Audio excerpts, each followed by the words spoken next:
Halo semuanya, bertemu lagi dengan aku Fajra Fasyarumi dari kelas 11A.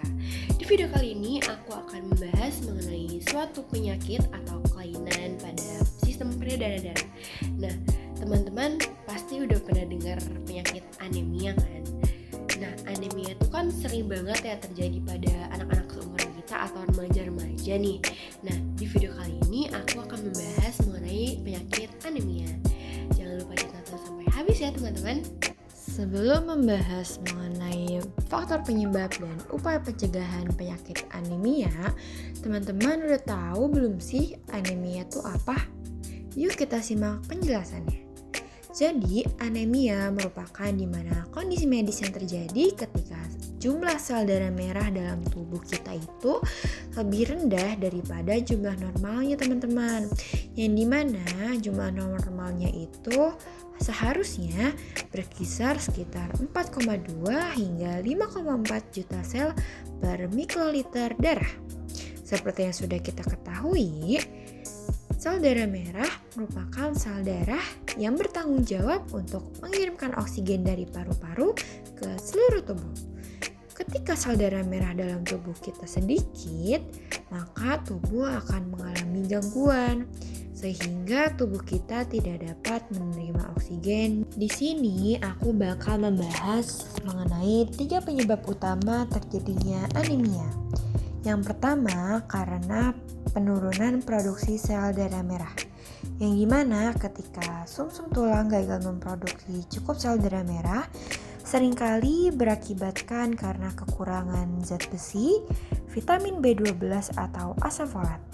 Juga karena penyakit kronis yang menghambat proses ini.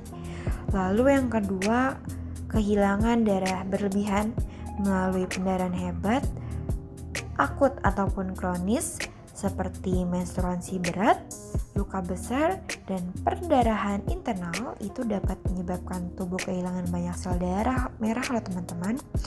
Lalu yang ketiga, karena kerusakan sel darah merah berlebih atau sering disebut dengan hemolisis, yakni penghancuran sel darah merah yang lebih cepat daripada produksinya, sehingga sering disebabkan oleh infeksi ataupun gangguan genetik. Nah, teman-teman tahu nggak sih kenapa remaja itu sering banget mengalami anemia? Nah, hal ini dikarenakan kebutuhan akan nutrisi terkait dengan percepatan pertumbuhan, lalu juga karena kehilangan darah selama menstruasi, karena malnutrisi dan asupan zat besi yang buruk. Anemia mengakibatkan terjadinya penurunan jumlah oksigen dalam jaringan atau kondisi medis dengan sel darah merah dengan jumlah yang rendah sehingga kapasitasnya untuk membawa oksigen itu tidak mencukupi kebutuhan fisiologis tubuh. Nah, untuk mencegah penyakit anemia dapat melakukan beberapa upaya berikut loh teman-teman. Yang pertama dengan meningkatkan konsumsi makanan bergizi. Remaja wanita yang menderita anemia ada hubungan pada pola konsumsi. Dengan mengonsumsi sayuran dan buah yang mengandung vitamin C seperti daun katuk, daun singkong, bayam, jambu, dan sebagainya dapat membantu penyerapan zat besi di dalam usus dan meningkatkan kadar zat besi dalam darah. Sesuai dengan tentang cara mencegah anemia dengan mengubah pola konsumsi menjadi lebih baik dengan membuka pikiran bahwa manfaat buah-buahan termasuk air kelapa muda dan buah kurma sangat bermanfaat untuk meningkatkan jumlah sel darah merah di dalam tubuh. Lalu yang kedua, dengan melakukan tidur yang cukup. Tidur yang cukup sangat penting dalam penanggulangan anemia karena membantu tubuh memaksimalkan produksi sel darah merah, meningkatkan penyerapan zat besi, dan mengurangi stres oksidatif yang dapat merusak sel darah. Selain itu, tidur yang cukup dapat mendukung sistem imun dan mengurangi peradangan loh teman-teman yang sering memperburuk anemia. Dengan pola tidur yang baik, tubuh akan lebih efektif dalam memperbaiki diri dan menangani kondisi anemia. Lalu untuk upaya yang ketiga dengan mengkonsumsi tablet penambah darah. Meminum tablet tambah darah dapat mencegah dan menanggulangi anemia.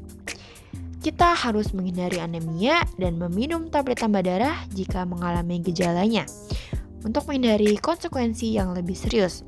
Lalu upaya yang terakhir dengan meningkatkan konsumsi makanan hewani dan nabati seperti daging, ikan, ayam, hati, dan telur.